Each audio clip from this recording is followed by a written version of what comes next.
சீர்காழி அருகே இயற்கை விவசாயி காசிராமன் கிட்டு என்பவர் மரபு அறக்கட்டளையை தொடங்கி அதன் மூலம் பல்வேறு சமூக சேவைகளை செய்து வருகிறார். இவரின் தயான குணம் குறித்து பார்க்கலாம் இந்த செய்தி தொகுப்பில். மயிலாடுதுறை மாவட்டம் சீர்காழி அருகே திருவெண்காட்டில் வசிப்பவர் இயற்கை விவசாயி காசிராமன் கிட்டு. இவர் மரபு என்ற அறக்கட்டளையை தொடங்கி அதன் மூலம் பல்வேறு சமூக சேவைகளை செய்து வருகிறார். இவரை இந்த திருவெண்காட்டு பகுதி மக்கள் தண்ணீர் பந்தல், தண்ணீர் வள்ளல் என்றெல்லாம் அன்புடன் அழைக்கின்றனர். இதற்கு காரணம் இவர் நாள்தோறும் பல லட்சம் லிட்டர் குடிநீரை பொதுமக்களுக்காக இலவசமாக வழங்கி வருவதுதான். மழைநீரை சுத்திகரித்து நாள்தோறும் 24 மணி நேரமும் இலவசமாக வழங்கி வருகிறார். அது மட்டுமின்றி இயற்கை விவசாயியான இவர் இயற்கையின் மீது கொண்ட பற்றால் அதனை மீட்டெடுக்கும் வகையில் இயற்கை முறையில் பாரம்பரிய நெல் ரகங்களை பயன்படுத்தி விவசாயமும் செய்து வருகிறார். அத்துடன் பாரம்பரிய காய்கறிகளையும் பயிரிட்டு வருகிறார். அது மட்டுமின்றி பாரம்பரிய தொழிலை மீட்டெடுக்கும் வகையில் மண்பானை செய்வதை ஊக்கப்படுத்தி இதற்காக இலவசமாக பயிற்சிகளையும் அளித்து வருகிறார். அத்துடன் அனைத்தும் இயந்திரமயமான நிலையில் கைகளால் செய்யப்படும் இரும்பு லேத் பட்டறையை அமைத்து அதன் மூலம் அனுபவசாலிகளை கொண்டு இலவசமாக பயிற்சியும் அளித்து வருகிறார். இது மட்டுமின்றி ஆண்களுக்கு நிகராக பெண்களும் சொந்த உழைப்பில் வாழ்ந்து முன்னேற வேண்டும் என்ற உயர்ந்த சிந்தனையில் இலவச தையல் பயிற்சி மையத்தையும் தொடங்கி சுற்று வட்டாரத்தை சேர்ந்த பெண்களுக்கு இலவசமாக தையல் பயிற்சி அளித்து வருகிறார். இவரது இந்த பயிற்சி மையத்தில் ஏராளமான ஏழை எளிய பெண்கள் தையல் கற்றுக்கொண்டு சொந்தமாக கடை அமைத்து தொழில் முனைவோராக மாறி உள்ளனர். 2 வருஷமா நாங்க தையல் பயிற்சி கத்துருக்கோம். ஆனா நாங்க இது ஃப்ரீயா தான் கத்துக்கிறோம். எங்களுக்கு எந்த ஒரு பிரச்சனை எதுவும் கிடையாது.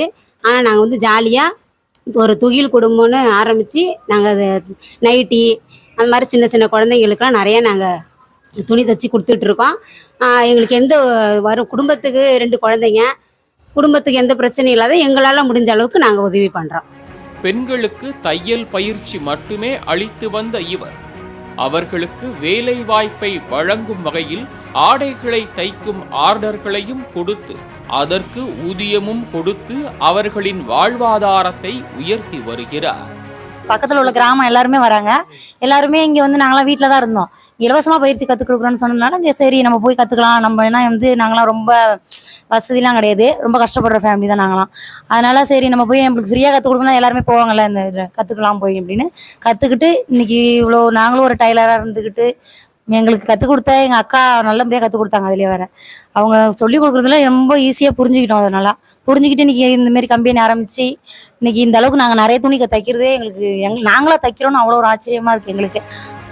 இப்படி தயாராகும் ஆடைகளை சந்தைப்படுத்த அகத்தியர் நாட்டு மருந்து மற்றும் துகில் ஆடையகம் என்ற கடைகளை திறந்து அதில் நாட்டு மருந்து பொருட்கள், மூலிகை பொருட்கள் மற்றும் பெண்கள் மூலம் தைக்கப்பட்ட ஆடைகளை விற்பனை செய்து வருகிறார்.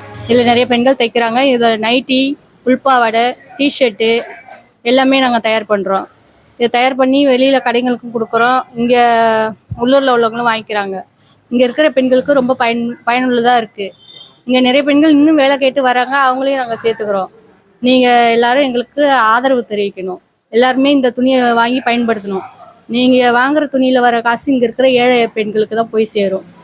இந்த பயிற்சி முற்றிலும் இலவசம். ஒரு பைசா கூட நாங்கள் வாங்க மாட்டோம். இந்த கடையின் மூலம் அநேக பெண்களுக்கு வேலை வாய்ப்பை வழங்கி வருகிறார் காசிராமன் கிட்டு. இவரது சேவைக்கு பல்வேறு தரப்பிலிருந்தும் பாராட்டுகள் குவிந்து வருகின்றன. எல்லோரிடமும் தான் பணம் இருக்கிறது.